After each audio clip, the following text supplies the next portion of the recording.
Hello everyone, welcome to be knowledgeful study of IGNOU. आज की इस वीडियो में हम देखेंगे दिसंबर 2021 में MPSE 003 का क्वेश्चन नंबर 9। हीगल के राज्य के सिद्धांत पर एक निबंध। Write an essay on Hegel's theory of state, जिसका शीर्षक है हीगल का राज्य का सिद्धांत, इसकी नींव और उदाहरण। इसका हम इंट्रोडक्शन देखते हैं। पहले 19वीं सदी के प्रसिद्ध जर्मन दार्शनिक जॉर्ज विलियम फ्रेडरिक हीगल ने राज्य का एक व्यापक सिद्धांत विकसित किया, जिसमें उसके उद्देश्य, संरचना और विकास को समझने की कोशिश की।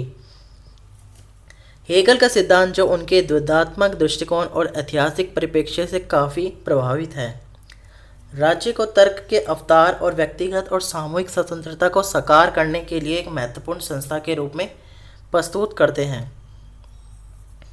यह निबंध हेगल के राज्य के सिद्धांत की पड़ताल करते हैं, इसकी मूलभूत अवधारणाओं पर प्रकाश भी डालते हैं और व्यवहारिक संदर्भों में इसके अनुप्रयोग को स्पष्ट करने के लिए एक प्रासंगिक उदाहरण प्रदान करते हैं,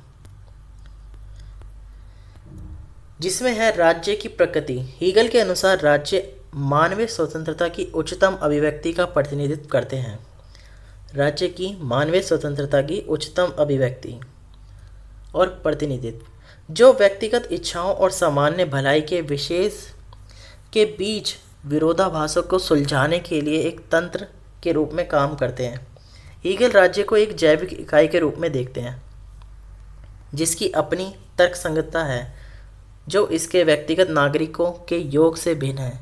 यह स्वयं को कानूनों और संस्थानों और शासन संरचनाओं के रूप में प्रकट करते हैं, जो एक समुदाय के नैतिक जीवन के अवतार के रूप में कार्य करता है। इस अवधारणा को स्पष्ट करने के लिए एथेनियन लोकतंत्र उदाहरण पर विचार करें। प्राचीन ग्रीस में एथेंस एक लोकतांत्रिक राज्य के रूप में कार्य करता था, जहां नागरिकों को राजनीतिक निर्णय लेने में सीधे भाग लेने का अवसर मिलता था। हीगल तर्क देते हैं कि एथेनियन राज्य अपने कानूनों और संस्थानों के साथ व्यक्तियों को अपनी स्वतंत्रता का प्रयोग करने के साथ साथ आम भलाई में योगदान करने की अनुमति देता है। राज्य ने एक माध्यम के रूप में कार्य किया, जिसके माध्यम से नागरिक अपनी नियति को आकार दे सकते हैं और साझा पहचान और उद्देश्य की भावना को पैदा कर सकते हैं। दूसरा पॉइंट अगर हम देखें तो राज्य की द्वंद्वात्मक प्रगति। राज्य के बारे में हेगल का सिद्धांत उनकी द्वंद्वात्मक पद्धति में गहराई से जुड़ा हुआ है। यह निहित है, जो बताता है कि ऐतिहासिक विकास थीसिस, एंटीथीसिस और संश्लेषण की प्रक्रिया के माध्यम से होता है।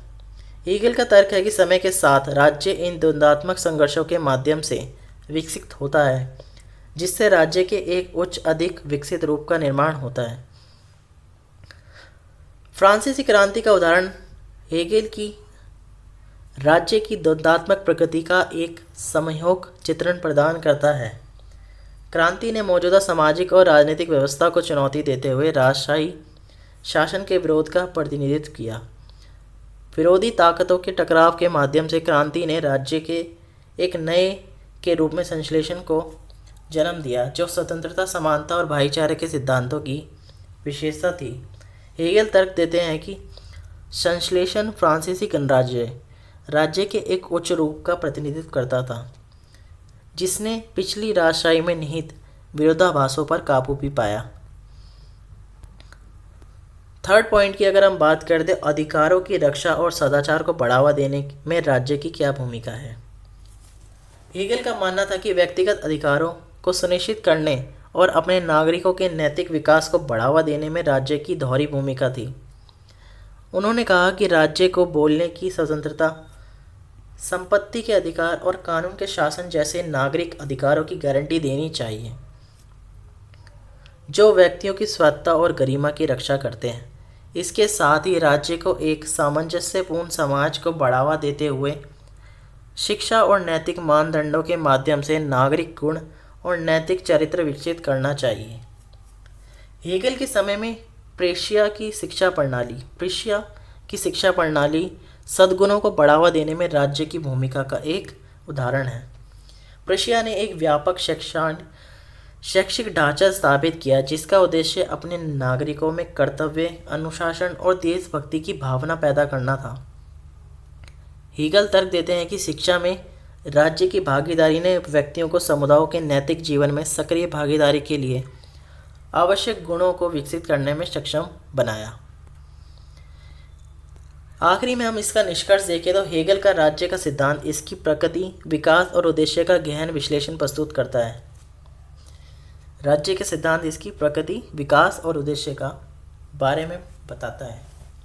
राज्य को तर्क और संकट स्वतंत्रता की अभिव्यक्ति के रूप में देखते हुए हेगल ने व्यक्तिगत आकांक्षाओं को सामान्य भलाई के साथ सामंजस्य बिठाने में इसकी भूमिका पर भी जोर दिया। राज्य की द्वंद्वात्मक प्रगति और अधिकारों की रक्षा और सद्गुणों को बढ़ावा देने की उसकी जिम्मेदारी को समझकर हम समकालीन राजनीतिक प्रणालियों के कामकाज और महत्व के बारे में अंतर्दृष्टि प्राप्त करते हैं।